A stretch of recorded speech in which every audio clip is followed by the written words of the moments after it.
जब भी रोटी सब्ज़ी बनाने का बिल्कुल मन ना करे और खाना चाहते हैं कुछ हेल्दी हो और टेस्टी भी हो, तो इस रेसिपी को ज़रूर से ट्राई कीजिएगा। तो hello everyone, welcome to my cooking channel. तो देर ना करते हुए इस रेसिपी को बनाना शुरू करते हैं। और हाँ, रेसिपी पसंद आ जाए तो प्लीज़ वीडियो को लाइक ज़रूर कर दीजिएगा। तो यहाँ पर मैंने ले लिया है, एक लौकी था जिसमें से मैं आधा काम में लेने वाली हूँ, और लौकी को मैंने अच्छे से पील कर लिया है। और उसके बाद अब मैं इसे करूँगी ग्रेट। तो बारीक वाले ग्रेटर से ही ग्रेट कीजिएगा, मोटे वाले ग्रेटर से ग्रेट नहीं करना है। तो इसे हम ग्रेट कर लेंगे। फ्रेंड्स, ये एक ऐसी रेसिपी है कि सावन का महीना चल रहा है और आप चाहते हैं कि व्रत में कुछ हेल्दी भी हो और टेस्टी हो और झटपट से बनकर तैयार हो जाए, तो आप एक बार मेरे कहने से इस रेसिपी को ज़रूर से ट्राई कीजिएगा। तो अब मैंने इस लौकी को अच्छे से ग्रेट कर लिया है। अब एक मिक्सिंग बाउल में इसे ट्रांसफ़र कर दूंगी और साथ में थोड़ा सा पानी डाल के रख देंगे, जिससे कि लौकी अपना काला नहीं पड़ेगा। और यहाँ पर मैंने ले लिया है 1 कप साबूदाना है। साबूदाना जो भी आपके पास है वो आप ले सकते हैं, मोटा वाला या बारीक वाला। इसे हमें ना भिगोने की ज़रूरत है, ना ही कोई और प्रोसेस करने की, बहुत ही आसान सी है।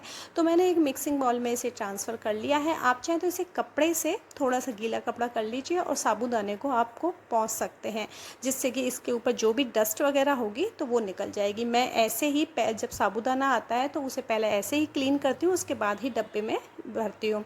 तो यहाँ पर एक पैन ले लिया है, पैन में मैंने साबूदाने को डाल दिया है और साथ में मैंने डाल दिए हैं 2 टीस्पून के करीब मूंगफली डाली है। जो कच्ची वाली मूंगफली आती है, जिसे सिंगदाना भी बोला जाता है, वो मैंने इसमें डाल दिया है। ये टोटली ऑप्शनल है, अगर आप चाहते हैं तो डालिएगा, वरना पूरी तरह से आप इसे स्किप कर सकते हैं। तो साबूदाना और मूंगफली को हमें बहुत अच्छे से रोस्ट करना है, लेकिन इसे हमें ड्राई रोस्ट ही करना है। इसमें हमें कुछ भी डालने की ज़रूरत नहीं है, घी या तेल डालने की। वैसे भी ये व्रत के लिए बनाई जा रही है ये रेसिपी, तो उसमें हम कुछ भी काम में नहीं ले रहे हैं। तो इसे हमें बहुत अच्छा सा रोस्ट करना है, क्योंकि इन दिनों में वैसे भी क्या है, मौसम बारिश का है तो थोड़ी सी मॉइस्चर वैसे भी रह जाता है। लेकिन अगर आप इस तरह से रोस्ट करके बनाएंगे तो अपनी रेसिपी बहुत ही मज़ेदार बनेगी। और अगर बिना रोस्ट करे इसे आप पीसेंगे तो ये पीसने में नहीं आएगा। तो आप इस तरह से रोस्ट कर लीजिए। और अब मैं आपको बताती हूँ कि ये अच्छे से रोस्ट हो गई है, इसका आप कैसे पता करेंगे। क्योंकि जब व्रत होता है तो उसमें अपन ऐसे तो मुंह में खा नहीं सकते जब तक भगवान का भोग नहीं लगता है। और तो आप मूंगफली को देख लीजिए, मूंगफली का छिलका बहुत ही आसानी से निकल रहा है।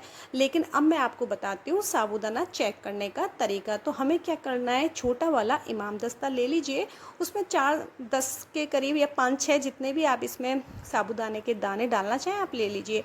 और हल्का सा इस तरह से आप उसे कूटेंगे तो एकदम दरदरा सा हो जाएगा। तो इसका मतलब जो साबूदाना है बिल्कुल परफेक्ट, मतलब अच्छे से रोस्ट हो चुका है। मैंने आपको दिखा दिया है। तो अब हमें क्या करना है, इसे साबूदाना और मूंगफली को ठंडा कर लेना है और उसके बाद इसे मिक्सर जार में ट्रांसफ़र कर देंगे। और इसका हमें एक पाउडर बना लेना है। पाउडर बहुत ज़्यादा फाइन नहीं बनाना है, हल्का सा दरदरा रखना है, तभी ये रेसिपी अपनी बहुत मस्त बनकर तैयार होगी। तो ये देखिए, हल्का दरदरा पाउडर बनकर तैयार है। अब इसे एक मिक्सिंग बाउल में कर लेते हैं ट्रांसफ़र।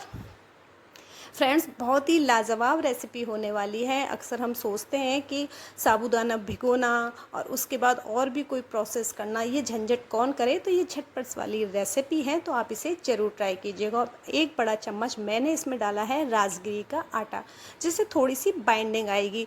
तो फ्रेंड्स, अगर आप राजगिरी का आटा नहीं डालना चाहें, आप सिंगाड़े का आटा या कुट्टू का आटा, जो भी आप व्रत में खाते हैं वो आप इसमें डाल दीजिए। और अब इसमें हम पानी डालेंगे। पानी थोड़ा थोड़ा करके ही डालिएगा और इस तरह से विस्कर से अच्छे से चलाइएगा, क्योंकि ये जो साबूदाना है ये पानी को बहुत ज़्यादा एब्जॉर्व करेगा। ये देखिएगा, अभी मैं आपको दिखाऊंगी, थिक हो जाएगा। तो ये देखिए, ये आप देख रहे हैं ना, बिल्कुल लग ही नहीं रहा कि हमने इसमें पानी ऐड किया। अब थोड़ा सा पानी और ऐड करेंगे, आधा ग्लास के करीब। फ्रेंड्स, बहुत ही मज़ेदार रेसिपी है और साथ साथ बहुत ज़्यादा हेल्दी है, झटपट से बनकर तैयार हो जाती है। तो प्लीज़ आप इस तरह से एक बार ज़रूर से बनाइएगा, मज़ा आ जाएगा, यकीन मानिए। अगर आपका व्रत नहीं है तो भी आप बार बार इसे बनाना पसंद करेंगे। तो अब यहाँ पर जो अपन ने लौकी को ग्रेट करके पानी में डाल दिया था, उसे हमें अच्छे से निचोड़ते हुए, मतलब पानी को निकाल लेंगे और इस बैटर में हमें डाल देना है। ये देखिए, और साथ साथ मैं अब इसमें ऐड करूँगी ये आधा आलू है, मतलब ये काफ़ी बड़ा आलू था, तो ये मैंने आधा कर लिया है और इस तरह से मैं इसे इसमें ग्रेट कर दूँगी। हाथ से तोड़ेंगे तो उसमें चंक्स या गुठली जैसा रह सकता है, तो आप इस तरह से बारीक वाले ग्रेटर से आप इसे ग्रेट कर लीजिए। इससे क्या होगा ना, आलू और जो राजगिरी का आटा डाला है अपन ने, उससे थोड़ी सी इस नाश्ते में बाइंडिंग आ जाएगी। तो इस चीज़ का आप ध्यान रखिएगा, थोड़ा सा आलू इसमें ऐड कर दीजिएगा। वैसे ये टोटली ऑप्शनल है, अगर आप चाहें तो करिएगा, वरना स्किप कर सकते हैं। अब मैंने 1 टीस्पून इसमें जीरा डाल दिया है। बहुत ज़्यादा मसाले नहीं जाएंगे क्योंकि ये व्रत के लिए बन रहा है। और 1 टीस्पून ही मैंने इसमें डाल दिया है सेंधा नमक, जो व्रत में खाते हैं। 1 टीस्पून काली मिर्च का पाउडर डाला है। साथ में 2 मैंने हरी मिर्च डाली है, जिसे मैंने बारीक कट करके रख लिया था। और साथ में बहुत सारा इसमें डाल रही हूँ हरा धनिया। जब व्रत का खाना बनता है तो उसमें हरा धनिया अगर हो बहुत सारा, तो बहुत ही मस्त और गजब का फ्लेवर आता है। तो इस तरह से अब हमें बहुत अच्छा सा मिक्स दे देना है इसे, ये देखिए। और इसे हमें एकदम डो फॉर्म में लेके आना है। ये बिल्कुल अच्छे से मतलब बंधेगा नहीं, लेकिन ये बढ़िया सा डो फॉर्म में आ जाएगा। मैं आपको आगे दिखाती हूँ। फ्रेंड्स, वीडियो में लास्ट तक बने रहिए, तभी आपको ये मज़ेदार सी रेसिपी समझ में आएगी। बहुत ही यूनिक है, बहुत ही टेस्टी है, इसीलिए मैं आपसे बार बार कह रही हूँ, एक बार ज़रूर से ट्राई कीजिएगा। आज मैं एक ही डो से 2 रेसिपी बनाने वाली हूँ। तो ये देखिए बढ़िया सा डो फॉर्म में आ गया है। अब मैं इसमें से आधा पोर्शन साइड में कर रही हूँ, क्योंकि 2 रेसिपी बनने वाली है, और आधे को मैं इसी तरह से रख दूँगी। ये देखिए, ये बिल्कुल परफेक्ट बनकर तैयार है। अब हमें क्या करना है, पहले अच्छे से हैंड वॉश कर लीजिए। उसके बाद हाथों पर अच्छे से ऑयल या घी, जो भी आप लगाना चाहें लगा सकते हैं, जो आप व्रत में काम में लेते हैं। और इस तरह से इसमें से थोड़ा सा पोर्शन लेके पेड़े जैसा पोर्शन ले लीजिए। और रेसिपी आपको कितनी बड़ी छोटी करनी है वो आपके ऊपर डिपेंड करता है। पहले आप इसे गोल गोल बॉल की तरह बना लीजिए, फिर उसे हाथों से हथेली की हेल्प से चपटा कर दीजिए। तो इस तरह से मैंने सारी टिक्की बनाकर तैयार कर ली है। तो ये देखिए, अब मैंने गैस पर चढ़ा दिया है पैन, उसमें मैंने डाल दिया है मूंगफली का ऑयल। जो भी आप व्रत में खाते हैं वो आप काम में ले सकते हैं। तो तेल अपना अच्छे से गर्म हो गया है, तो एक एक टिक्की को हमें इसमें ट्रांसफ़र कर देना है। और गैस का फ्लेम मीडियम टू लो ही रखना है, हाई फ्लेम पर इसे मत सेकिएगा, वरना ये ऊपर की तरफ से बहुत ज़्यादा सिक जाएंगी और अंदर से कच्ची रह सकती हैं। तो इस चीज़ का आप विशेष ध्यान रखिएगा। तो अब थोड़ी देर के बाद आप इसे पलट कर देख सकते हैं। ये देखिए, सभी टिक्की को हमें पलट देना है और उलट पुलट करते हुए इन्हें एकदम गोल्डन कलर आने तक हमें इसे सेक लेना है। आप देख रहे हैं इसमें कितना बढ़िया सा कलर आने लगा है और इतनी क्रिस्पी करारी ये बनकर तैयार होंगी कि अपन ये मान लीजिए कि आपको विश्वास भी नहीं होगा कि आपने सिर्फ इसे साबूदाने को पीस कर बनाया है। बहुत ही बढ़िया सी टिक्की अपनी बनकर तैयार होगी। आप इसके साथ में कोई भी हरे धनिए की चटनी बना सकते हैं, या फिर दही के साथ भी आप इसे सर्व कर सकते हैं। फ्रेंड्स, आप मेरी ये रेसिपी कहाँ से देख रहे हैं, प्लीज़ ये ज़रूर मेंशन कीजिएगा, क्योंकि मुझे ये जानना बहुत अच्छा लगता है और साथ साथ बहुत ज़्यादा मोटिवेशन मिलती है। और ये लगता है कि अब मैं आप लोगों के लिए और भी अच्छी अच्छी रेसिपीज़ लेकर आऊँ। तो प्लीज़ वीडियो को हाइप भी ज़रूर किया कीजिए, जिससे मुझे कुछ पॉइंट मिल सकें। तो ये देखिए फ्रेंड्स, हमारी जो टिक्की है वो बढ़िया सी गोल्डन कलर में आ गई हैं, मतलब बढ़िया अच्छे से सिक चुकी हैं। तो एक इस तरह का स्ट्रेनर ले लीजिए, उसमें आप इसे ट्रांसफ़र कर दीजिए, जिससे कि इसमें थोड़ा बहुत भी ऑयल होगा, एक्स्ट्रा ऑयल होगा, वो निकल जाएगा। और फ्रेंड्स, एक बात और है, इसमें बिल्कुल भी ऑयली नहीं बनकर तैयार होंगी, बिल्कुल लगेगा ही नहीं कि ऑयली है ये टिक्की। तो इसे मैंने एक प्लेट में कर लिया है ट्रांसफ़र, और मैं आपको इसे पास से भी दिखा देती हूँ। अभी फ़िलहाल बहुत ज़्यादा गर्म है, लेकिन मैं आपको गरम गरम ही दिखा देती हूँ। आप इसकी आवाज़ सुन पा रहे हैं, बहुत ही क्रिस्पी बनकर तैयार हुई हैं। तो आप इसे, अगर आपका व्रत है तो भी आप इसे एंजॉय कर सकते हैं। अगर बिना व्रत के इसे बना रहे हैं तो आप इसमें प्याज लहसुन वगैरह भी ऐड कर सकते हैं। बहुत ही क्रिस्पी करारी सी बनकर तैयार होती हैं। तो मेरी ये रेसिपी आपको कैसी लगी, अपना फीडबैक ज़रूर शेयर कीजिएगा। तो अब बनाते हैं दूसरी रेसिपी। तो यहाँ पर मैंने ले ली है एक इस तरह की पॉलीथीन, जो पैकिंग पे पॉलीथीन आती हैं वो है।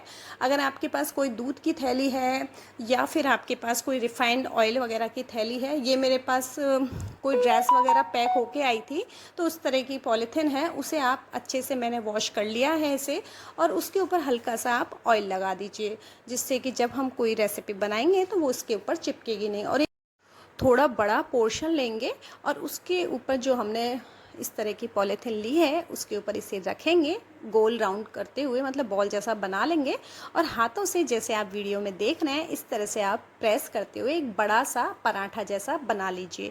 छोटा बनाना चाहे छोटा बना सकते हैं, अगर इससे भी ज़्यादा बड़ा बनाना चाहें तो वो भी आप इसे इजीली बना सकते हैं। तो इस तरह से मैंने एक पराठा बना लिया है और इसे हम सेकेंगे अब, लेकिन उससे पहले मैंने नॉन स्टिक तवा ले लिया है, उसको अच्छे से पहले थोड़ा सा ऑयल से ग्रीस कर दीजिए। अब हमें क्या करना है, उस पॉलीथीन सहित ही उसे उठाना है और आप इसे केयरफुली इसके ऊपर डाल दीजिए। लेकिन इसमें पता है एक खतरा रहता है, क्योंकि पॉलीथीन है और तवा भी अपना गर्म है, तो हो सकता है पॉलीथीन अपनी चिपक जाए। तो मैं आपको दूसरा तरीका भी बता देती हूँ। तो मैंने इसे डाल दिया है। अब इसको गैस का फ्लेम जो है थोड़ा मीडियम रखिएगा और इसके चारों तरफ थोड़ा सा ऑयल लगा दीजिएगा, जिससे के जो चिपकने वाले चांसेस हैं वो बिल्कुल भी नहीं रहेंगे। फ्रेंड्स, वो तो हमने थोड़ा सा ऑयल वाला नाश्ता बनाया था, जो टिक्की बना के तैयार की है, ये बिल्कुल ऑयल फ्री है। मतलब एक पराठे में मुश्किल से आधा चम्मच भी, मतलब टीस्पून भी ऑयल नहीं लगने वाला है। तो इसे उलट पुलट करते हुए बहुत आसानी से पलटने में आ जाएगा। इसके ऊपर हल्का सा ऑयल या घी, जो भी आप व्रत में खाते हैं, मैंने मूंगफली का ऑयल लगाया है, तो इसके ऊपर आप हल्का हल्का सा ऐसे प्रेस कर दीजिए, जिससे कि अपन को लगे कि इसके कच्चा होने के चांसेस बिल्कुल भी नहीं रहेंगे। इस तरह प्रेस करते हुए सेकेंगे तो बहुत अच्छे से सिक जाएगा। आप देख रहे हैं हमारे इस पराठे में कितना बढ़िया, कितना यूनिक सा कलर आया है। तो आप इसे भी दही या चटनी के साथ एंजॉय कर सकते हैं। तो दूसरा तरीका भी मैं आपको बता देती हूँ। तो इस तरह से वही प्रोसेस करना है, इसे भी हमें फैलाना है। और अगर आप हाथों की हेल्प से, फिंगर की हेल्प से नहीं कर सकते हैं, तो आप क्या कीजिए, अपनी जो स्पून है वो ले लीजिए, उसके ऊपर थोड़ा सा ऑयल डालिएगा। पहले आप इसके किनारे आपको लग रहे हैं फटे हुए हैं, तो पहले आप उसे सेट कर दीजिए, हाथों से करेंगे, और या फिर आप स्पून की हेल्प से भी इसे हल्का हल्का सा इस तरह से प्रेस करेंगे। मैं दिखाती हूँ आपको, अगर आपको समझ में नहीं आ रहा है तो ये देखिए, इस तरह से आप इसे प्रेस करेंगे हल्का हल्का, तो ये जो अपना पराठा है वो काफ़ी बड़ा भी हो जाएगा और देखने में भी सुंदर लगेगा। अगर आप चाहते हैं कि बिल्कुल शेप इसकी ख़राब ना हो, बिल्कुल राउंड हो, तो आप कोई भी टिफ़िन वगैरह का ढक्कन ले लीजिए जिसके जो किनारे हैं वो शार्प हों, और उसको उल्टा करके इसके ऊपर रख देंगे, तो जो एक्स्ट्रा पार्ट होगा उसे निकाल दीजिए और जो गोल गोल पराठा आपके लिए निकल कर आ जाएगा। अब हमें क्या करना है, इसे थैली सहित ही उठा लेना है, मतलब पॉलीथीन सहित, और अपने दूसरे हाथ में इसे ले लेना है। पॉलीथीन को हटा देंगे और बहुत ही आसानी से तवे के ऊपर इसे डाल देंगे, और इसे भी हमें उलट पुलट करते हुए एकदम गोल्डन कलर आने तक इसे हमें सेक लेना है। फ्रेंड्स, अगर आप कोई इस तरह की आसान सी और हेल्दी रेसिपी देख रहे हैं तो प्लीज़ मेरे चैनल को ज़रूर से सब्सक्राइब कीजिएगा, क्योंकि मैं आप लोगों के लिए बहुत ही टेस्टी, बहुत ही हेल्दी रेसिपीज़ लेकर आती हूँ। मेरी यही कोशिश रहती है कि मैं बहुत ही ज़्यादा हेल्दी चीज़ें लेकर आऊँ, क्योंकि ऑयल वाला नाश्ता तो देखो मेरे को भी पसंद नहीं है, मैं भी बहुत कम यूज़ में लेती हूँ ऑयल वगैरह। तो ये देखिए हमारा दूसरा भी बनकर तैयार है, तो इसे हम कर लेते हैं प्लेट। ये देखिए फ्रेंड्स, लुकिंग में कितना मस्त, कितना यूनिक लग रहा है, आप देख पा रहे हैं ना, बहुत ही मस्त बनकर तैयार हुए थे।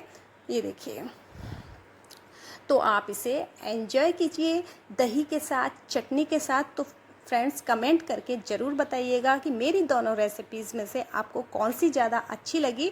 अपना फीडबैक मेरे साथ ज़रूर शेयर कीजिएगा, और प्लीज़ अपना नाम भी मेंशन कीजिएगा, और हाँ, वीडियो को लाइक ज़रूर कर दीजिएगा, साथ साथ चैनल को सब्सक्राइब भी कर लीजिएगा, ज़्यादा से ज़्यादा फैमिली फ्रेंड्स में शेयर कीजिएगा। तो मिलते हैं नेक्स्ट वीडियो में, बाय बाय।